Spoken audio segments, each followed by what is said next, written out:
Alam mo ba, ang chia seeds ay maliliit pero siksik sa nutrisyon. Galing ito sa halamang Salvia hispanica at kilala ito sa Central at South America.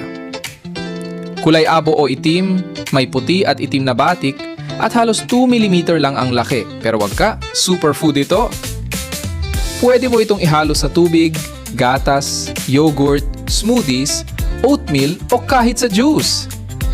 Paano gamitin? 1. Magbabad ng 1 to 2 kutsaritang chia seeds sa 1 basong tubig o gatas. 2. Hayaan ito ng 15 hanggang 30 minuto hanggang sa lumapot at mag-gel-like na ang texture. 3. Haluin at inumin o ihalo sa pagkain. Mga benepisyo ng chia seeds. Mataas sa fiber, pampadumi. May omega-3 para sa puso at utak.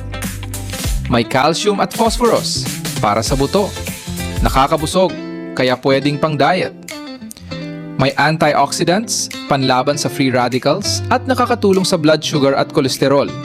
Kaya kung hanap mo ay natural, healthy at madaling idagdag sa diet, shoutout pala kay HCBP, more power to you. Kaya subukan mo na ang chia seeds. Nasa yellow basket lang. Peace out!